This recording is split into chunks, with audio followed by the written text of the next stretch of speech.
नारद जी कहते हैं कि मैं तुम्हें, ऐसे तो धर्म के 30 लक्षण हैं। कितने लक्षण हैं? 30। बहुत बड़ी कथा है, लेकिन मैं तुम्हें 5 लक्षण बताता हूं जो तुम रोजाना जिससे अगर करोगे तो तुम धर्म को बचा कर रख सकते हो। और अगर इन 5 को नहीं किया तो बाकी जो बड़े बड़े लक्षण हैं वो करके भी कोई फायदा नहीं, क्योंकि जो सबसे महत्वपूर्ण है, कहते ना बिल्डिंग बनाते हैं बड़ी, नींव ठीक नहीं होगी तो बिल्डिंग कितने समय तक खड़ी रहेगी। तो जो 5 लक्षण है वो अगर नहीं किया तो बड़े बड़े लक्षण करने का कोई फायदा नहीं। तो 5 लक्षण क्या है? पहला लक्षण सत्य। सत्य की राह कभी मत छोड़ो। राजा हरिश्चंद्र ने पत्नी का विक्रय करके भी सत्य की राह नहीं छोड़ी। आज के समय में मुश्किल है, लेकिन फिर भी जहां झूठ बोलने की जरूरत नहीं है वहां झूठ मत बोलिए। कभी ऐसा हो कि आपके झूठ से कुछ अच्छा हो रहा है, कोई बहुत बड़ा संकट टल रहा है, तो फिर भी ऐसे झूठों को भगवान माफ कर देते हैं। लेकिन जहां जरूरत नहीं वहां झूठ मत बोलिए। जैसे मैं एक उदाहरण आपको देती हूँ, जो यहाँ बैठा हर व्यक्ति दिन में, खास करके जो पुरुष भाई है, दिन में 3 से 4 बार तो पक्का बोलते हैं। कौन सा झूठ?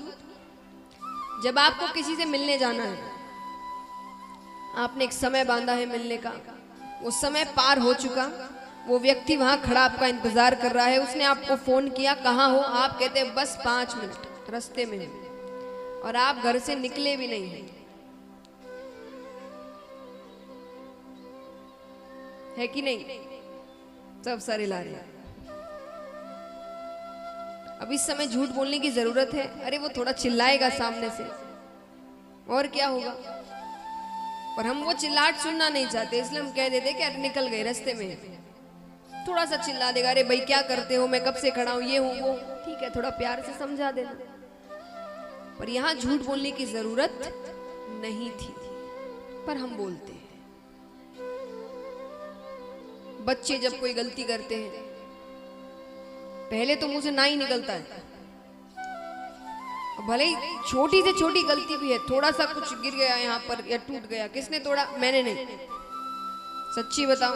हाँ मुझसे। अरे जब सच बोलना ही है तो पहली बार में बोल दो। जब पता है कि सच बोलना ही है तो पहली बार में बोल दो, क्योंकि आप जितने झूठ बोलते हैं आपके ऊपर उतना पाप चढ़ता है। कहते ना जब पाप बहुत बढ़ने लगता है तो पाप का घड़ा फूट गया, तो वैसे एक बड़ा सा घड़ा पड़ा रहता है भगवान के पास, एक एक झूठ बोलते एक एक चिट गिरती रहती है उस पर। जब वो भर जाता है तो क्यों बोलना? जहां जरूरत नहीं वहां झूठ मत बोलो। तो पहला लक्षण है सत्य। दूसरा लक्षण है दया, जो खत्म हो चुकी है। आज हमारे सामने सामने गलत काम होते हैं, कोई पीड़ा में है, कोई चिल्ला रहा है, कोई चीख रहा है, हम उसकी मदद नहीं करते। और चलो मदद नहीं करते तो कई ऐसे होते हैं जो वहां से चले जाते हैं मुंह फेर कर। अब उनसे पूछो मुंह फेर कर क्यों गए, तो वो कहेंगे कि हम में इतनी दया है कि हम वो होता देख ही नहीं सकते, इसलिए हम चले गए। लेकिन कुछ तो वहीं खड़े रहते हैं और वहां खड़े खड़े एक क्रूरता का कार्य और करते हैं। क्या करते हैं बताइए? हम सभी करते हैं। यहाँ पर वीडियो बनाते हैं, कोई पीड़ा में है, किसी को कितनी तकलीफ हो रही है, और हम वहां खड़े होकर उसका वीडियो बना रहे हैं। कहां है दया, इंसानियत? हमसे अच्छे पशु हैं।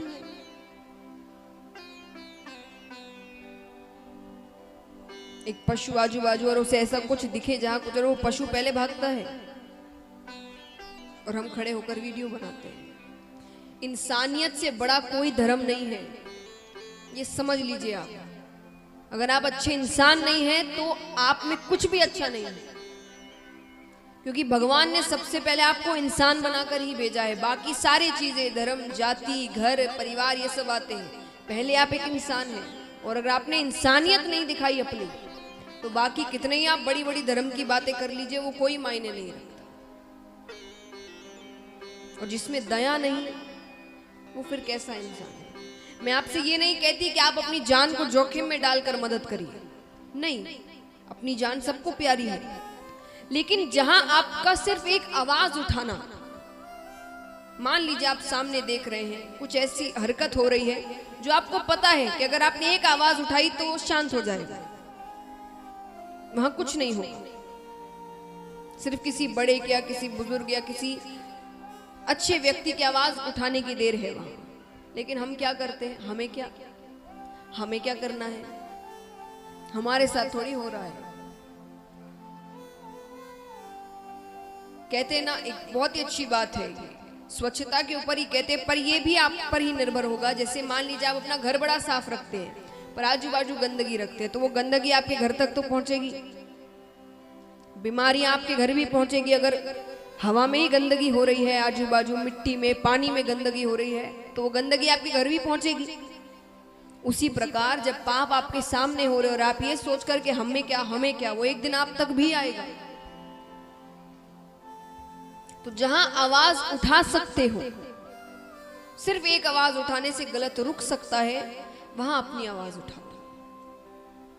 भगवान ने इंसान बनाया है, इंसानों जैसा कुछ कार्य तो करे, ऊपर जाकर भगवान के सामने आंख मिलाने लायक तो रहे, वरना भगवान कहेंगे कि नीचे जाकर अपने लिए छोड़कर तुमने क्या किया? जीवन भर तो अपने लिए जिए, तू अपने लिए, अपने परिवार के लिए अपनी इच्छाएं पूरी की, बस इतना ही किया। तो ऐसे तो पशु भी करते हैं, मैंने क्यों तुम्हें इंसान बनाया? तो ऐसे कुछ कार्य अपने जीवन में करे कि ऊपर जाकर भगवान से आंख मिलाने लायक रहे कि हाँ, हमने कुछ अच्छा काम किया है। तो दूसरा लक्षण है दया। तीसरा लक्षण है पवित्रता। घर को पवित्र रखे, मन को पवित्र रखे, शरीर पवित्र रखे। जितनी पवित्रता होगी जिस घर में, उस घर में लक्ष्मी आती है। जिस घर में गंदगी होती है वहां दरिद्रता आती है। इसलिए कहते हैं पवित्रता रखिए। चौथा लक्षण है तपश्चर्या।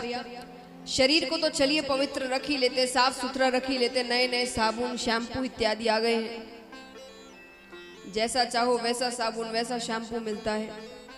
लेकिन शरीर जितना साफ है, मन उतना ही काला है, विचार उतने ही बुरे हैं, वाणी उतनी ही खराब है।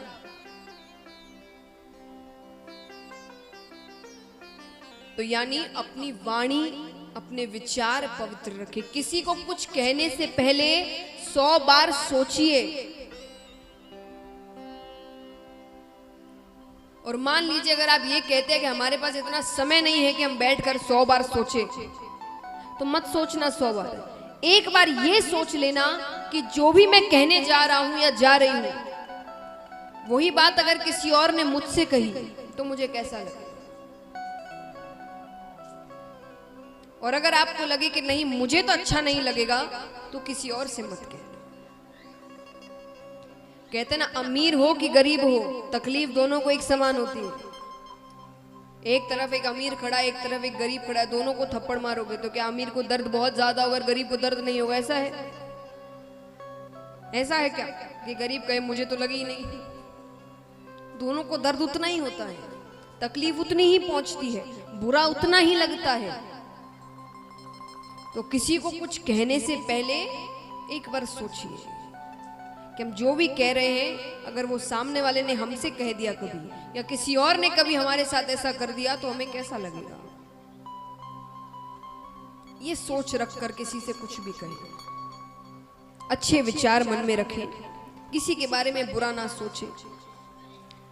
और पांचवा लक्षण है तितिक्षा, यानी भगवान जो भी दे उसे प्रसाद समझकर ग्रहण करो।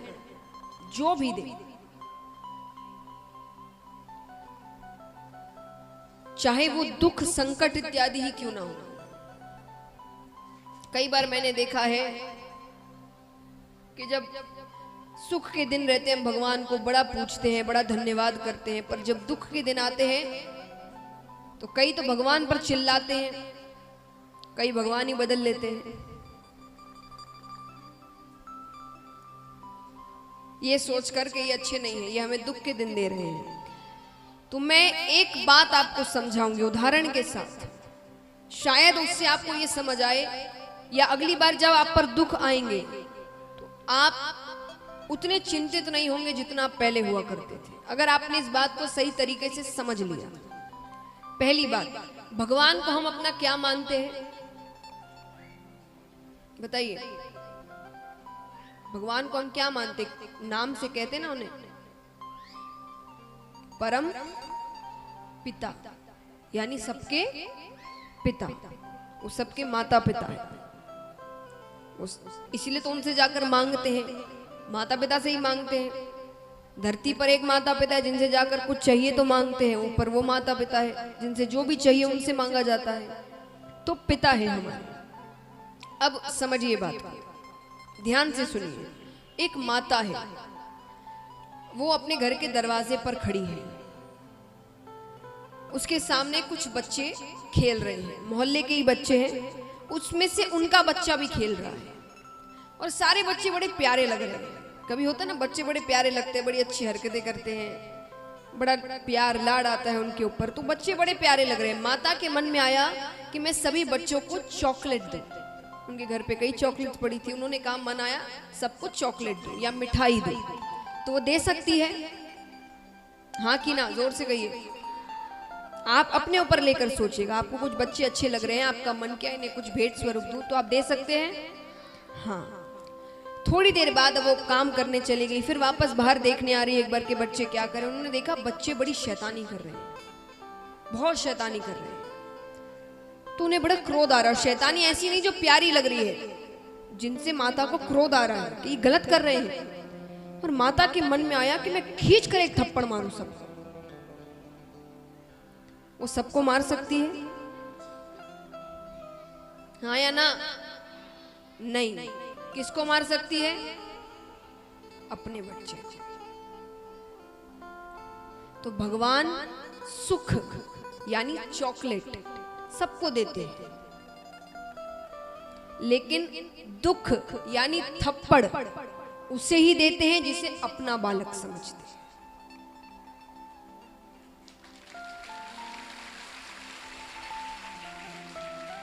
और अपना बालक यानी, अब आप कहोगे अपना बालक तो कभी भी तो माँ बाप ऐसे थोड़ी करते हैं कि जब मन चाहा घर पर आए बच्चे को थप्पड़ मार दिया। ऐसा करते हैं क्या? या घर बैठे बैठे बोर हो रहे हैं, कुछ करने को चाहिए, बच्चे को बुलाया और मार दिया। ऐसा करते हैं? कब मारते हैं? जब गलती करते हैं। तो दुख आए तो इसका मतलब ये नहीं कि भगवान को कुछ करने को नहीं था इसलिए आपको दुख दे दिया। मतलब आपने कुछ गलती की है, आपने कुछ गलत काम किए हैं, आपको उसकी ही सजा मिल रही है। तो अगली बार जब दुख आए तो भगवान पर चिल्लाने की बजाय, क्रोधित होने की बजाय उन्हें धन्यवाद करना कि आपने मुझे अपना बच्चा समझा और सोचने पर मजबूर किया कि मैंने कहां क्या गलती की थी जिसकी सजा मुझे आज मिल रही है।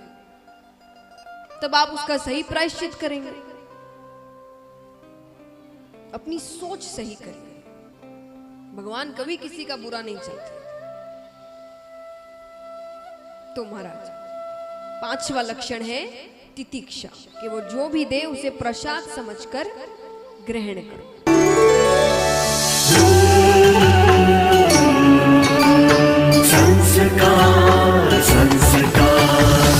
संस्कार, द चैनल ऑफ इंडिया।